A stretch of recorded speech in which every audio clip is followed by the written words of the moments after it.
नमस्कार मित्रों, एक बार पुनः आपका चैनल में स्वागत अभिनंदन है।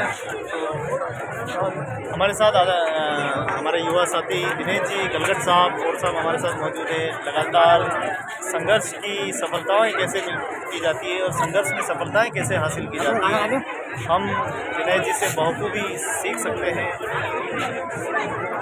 मित्रों, कहने का तात्पर्य ये है कि आज हम देखे थे, आज भी हम मुख्य धारा में नहीं हैं।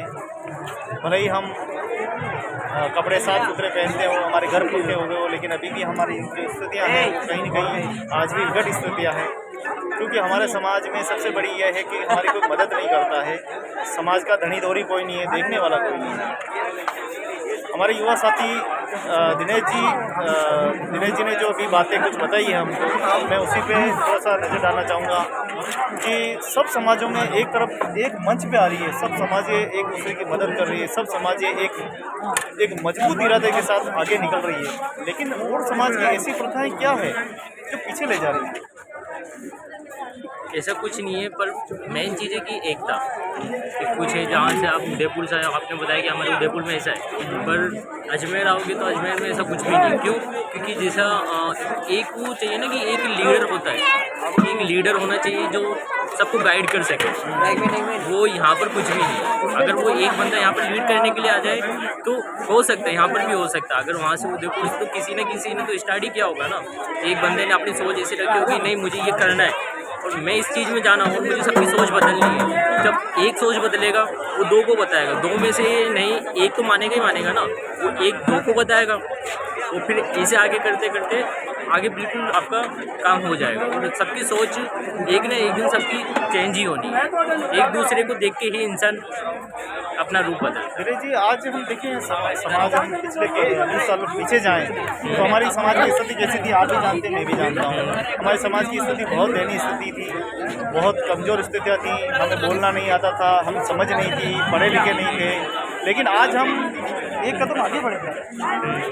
कहीं न कहीं हम आत्मनिर्भर बने हैं, कहीं न कहीं हम सक्षम बने हैं। लेकिन अब व्यवस्थाएं दूसरी तरह की हो रही है। अब जो व्यवस्थाएं हमारे समाज में देखें कि आज भी हमें आर्थिक जो परिश्रम करना है, हमें आर्थिक जो फंड हमें चाहिए, हम कैसे ये रिसोर्स पर्सन कर सकते हैं, हम कैसे ये रिसोर्स को जुटा सकते हैं समाज का एक बड़ा संगठन बनाकर। हम क्योंकि इतनी बड़ी संख्या में रहते हैं, 5 करोड़ लोग हम हिंदुस्तान में रहते हैं। अगर एक एक रुपया को डोनेट कर दे तो मेरे हिसाब से शायद 10 लड़कों की ज़िंदगी 50-50 लाख का बिजनेस स्टार्ट कर सकते हैं। आप क्या सोचते हैं?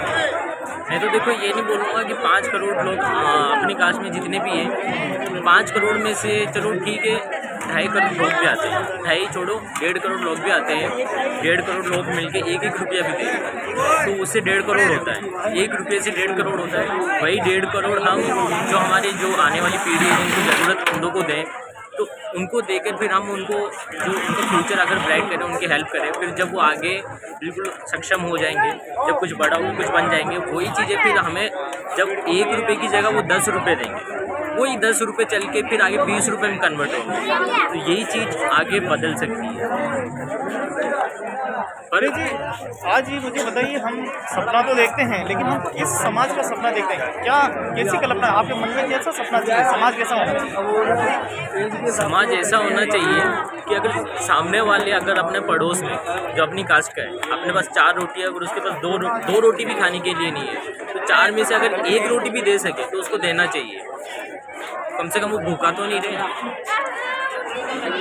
तो इनकी बातों में आपकी एक पॉइंट से आप समझ सकते हैं, एक विचारधारा समझ सकते हैं कि हम अपने थोड़ा सा त्याग करेंगे तो किसी की ज़िंदगी बन सकती है। जहाँ अन्य समाजें देखें कि अपने समाज की सोसाइटियाँ बना रही है, अपने बच्चों को आगे बढ़ाने के लिए उनको स्कॉलरशिप दे रही है, उनको आगे बढ़ाने के लिए वर्ल्ड टूर करवा रही है, देश और विदेश में पढ़ाई करा रही है। हम देखें कि पूर्व काल में देखें तो राजा महाराजा भी थे जो बच्चों को गोद लिया करते थे। अभी व्यवस्थाएं ऐसी हो रही है सरकार की तरफ से, कलेक्टर तक बच्चों को गोद लेके गरीब बच्चों को पढ़ा रहे हैं। लेकिन हमारा समाज कहाँ है? कभी इतिहास के पन्नों में सुन ही नहीं रहा हूँ कि हमारा समाज कोई जिम्मेदारी निभा रहा। हमारी कर्तव्य है, मेरी जिम्मेदारी है, मैं अपने बच्चों के लिए सोचूंगा, मैं अपने परिवार के लिए सोचूंगा, मैं बुराई की तरफ नहीं जाऊंगा। लेकिन ऐसी आखिर ये भावना क्यों नहीं जग रही है? वो इसलिए क्योंकि पहली बात तो यहाँ पर 2 तरीके के लोग हैं। पहले वो लोग हैं जो दूसरों के लिए करना तो चाहते हैं पर लेकिन उनके पास इतना कुछ है ही नहीं। उनके पास जब इतना कुछ ही नहीं है तो वो सोचते कि यार मैं दूसरों के लिए सोच भी रहा हूँ पर मेरे पास इतना कुछ है ही नहीं, तो वो बस उनकी सोच ही रह जाती है। और जिनके पास होता है तो वो कुछ सोच नहीं पाते, वो सोचते कि यार मैं अगर उसको दूंगा तो मेरे फ्यूचर में क्या होगा, मेरे फ्यूचर में ज़रूरत हो गई तो फिर मैं क्या कर पाऊँगा। यही कारण होता है कि वो नहीं, अगर वो ये फ्यूचर की ना सोचे, अगर ये सोचे कि नहीं यार मुझे उसको सपोर्ट करना है, वो बंदा चलो आगे आज नहीं कल नहीं मुझे परसों दे देगा पर लेकिन उसका सपोर्ट कर देगा तो फिर ऐसा कुछ वो नहीं होगा और उसका फ्यूचर भी कोई ख़राब नहीं होगा। पर ये जो चीज़ है वो कोई नहीं सोचने वाला। देखिए दिनेश जी की बात संक्षेप में मैं बताना चाहूँगा कि ये कहना चाहते हैं कि आज हमने तो जैसे जैसे ठोकरे खा खा के जीवन को व्यतीत कर लिया है, लेकिन वो दिन दूर नहीं कि हमने अगर समय रहते नहीं संभले, हमने अपने परिवार के लिए अपने बिरादरी के लिए कुछ नहीं किया तो मुझे लग रहा है कि हमारा आने वाला परिवार बहुत वो इस मुसीबत का सामना नहीं कर पाएगा। आज अपराध बहुत बड़ी जन्म ले चुका है, कहीं न कहीं समाज की कई युवा भटक रहे हैं, अपराध की तरफ जा रहे हैं, नशे की तरफ जा रहे हैं और ये एक ही कारण है आर्थिक कारण। जब आर्थिक कारण होगा आदमी असफल हो जाएगा, मुझे आगे कुछ सूझ ही नहीं रहा है, आगे मुझे कुछ रास्ता ही नहीं मिल रहा है तो जाएगा नशे की तरफ जाएगा, अपराध की तरफ जाएगा क्योंकि वहाँ उसको मिलेगा कुछ। लेकिन वही हमारे जीवन में विनाशकारी है, हमारे समाज के लिए विनाशकारी है। लगातार देख रहे हैं कि जिलों में हर जिलों में जहाँ भी देखें प्रतिस्पर्धाएं बढ़ रही है, आपसी संघर्ष बढ़ा है, दोस्ती जो है दुश्मनी में तब्दील होती जा रही है, कई हत्या जैसे मामले भी देखने को मिल रहे हैं। एक्चुअली पहली बात तो है कि बेरोजगारी सजाया मैंने इन दही बड़ों को इनका भी देखो, बहुत बहुत धन्यवाद। पहली बात तो देखो बेरोजगारी बढ़ती जा रही है और जब बेरोजगारी बढ़ रही है तो बंदों को समझ में नहीं आ रहा कि क्या करें। फ्री बैठे बैठे वो गलत संगति में जा रहे हैं, वो किसी के पास बैठते हैं, चलो आज सिगरेट पानी कुछ भी नहीं, कुछ भी नशा नहीं कर रहे, फिर वो थोड़ा बहुत चलो ठीक है स्टार्ट करते हैं। टेंशन में ये होता है कि यार मैं क्या करूँ, चला आज किसी के पास बैठा वो सिगरेट पी रहा है, चल थोड़ी सी मुझे सिगरेट दे, वो थोड़ा थोड़ा करके फिर वो ज़्यादा होता जाता है, फिर वो किसी न किसी संगत में कि चलो यार इससे पैसा नहीं आ रहा है तो कल अपन ये पर्स चोरी करते हैं, ये मतलब गलत चीज़ों में जा ही जाता है। तो फ्री माइंड रहता है तो फिर उसको पता है कि भाई मेरे पास तो पैसा है नहीं, मेरे ना तो फैमिली में इतना सपोर्ट करने के लिए पैसा होगा कि जो मुझे आगे बढ़ा सके, तो मुझे कुछ ना कुछ करके तो करना ही है, तो फिर वो गलत संगति में जाके वो सारा काम खराब हो जाता है। एक आखिरी सवाल दिनेश जी से है। दिनेश जी ये बताइए कि इस समाज को आगे ले जाने के लिए कैसे लोगों की जरूरत है, कैसी पहुँच चाहिए आपको? मुझे अगर ऐसे बंदे मिल जाए जो दूसरों के लिए सोचे, ठीक है हाँ आज अगर अपने पास 10 रुपये हो तो मैं ये नहीं बोल रहा हूँ कि अपन 10 रुपये में से 5 रुपये सामने वाले को दे, 5 ही नहीं, अपने सामने वाले को 3 रुपये भी दे, अपने पास 7 रुपये रखे तो 3 रुपये भी वो 3 से 4 भी कर सकता है, 4 से 5 भी कर सकता है, 5 से 6 भी कर सकता है, उसकी सोच होनी चाहिए। और धीरे धीरे ऐसे आगे बढ़ेंगे और 3 रुपये से वो कुछ भी कर सकता है। हमारे समाज का इतिहास रचा है, मैंने देखा है हमारे समाज का इतिहास लिखने वालों ने, जिन्होंने भी लिखा है, जिन्होंने ये संविधान योजनाएं बनाई हैं, वो बुद्धिमान तो थे लेकिन उस समय की व्यवस्थाएं ऐसी थी कि उन्होंने ये कड़े कदम उठाए। नशा करके पंचायती भी करना, बिना नशा करे पंचायतों में नहीं जाना, ऐसे ऐसे उन्होंने प्रावधान पास किए समाज के, कभी समाज उठन नहीं पाए। आज शराब पीने के हमें उपदेश देते हैं कि तुम गलत कर रहे हो, हमें दिखाते रास्ता, जो अंधे हैं वो हमें बता रहे हैं कि किस तरफ जाना है। शराब पीने वाले नशेड़ी हमें ज्ञान दे रहे हैं कि तुम गलत कर रहे हो।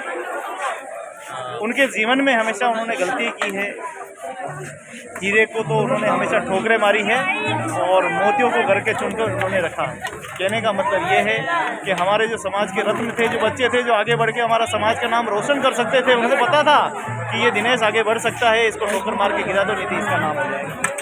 बस वही चीज़ है, यहाँ पर किसी को आगे बढ़ने देना नहीं है, जो आगे बढ़ रहा है उसके दिल बाधा डालो कि वो नीचे गिरे, बस अपने से ऊपर कोई नहीं होना चाहिए, बस ये जो सोच है उसको बदलना है। हमें हाँ चलो ठीक है अपना ही है, दिनेश जी हमें बोलने नहीं दिया जाता है, हमारी आवाज़ दबी हुई, हम मंच पे नहीं बोल सकते, किसी मंच पे संचालन नहीं कर सकते हम किसी मंच का, हमारे पे दबी हुई है हमारी आवाज़ क्योंकि हम डरते हैं। दूसरी चीज़ अगर आज मैं यही बोलूँ कि ओड कास्ट कौन जानता है, अगर ओड कास्ट के अगर मैं कहीं पर भी बड़ी जगह जाऊँ वहाँ पर अपना नाम दूँ कि हाँ भाई मैं दिनेश ओड हूँ, पर ओड से कोई नहीं पहचानेगा कि ये ओड कौन है, ये ओड कौन सी कास्ट है। तो हमसे पूछेंगे 10 बार कि ये कौन सी कास्ट है, कौन से में आते हो, एसी में आते हो, एसटी में आते हो, ओबीसी में आते हो, जनरल में आते हो, 10 बार पूछेंगे।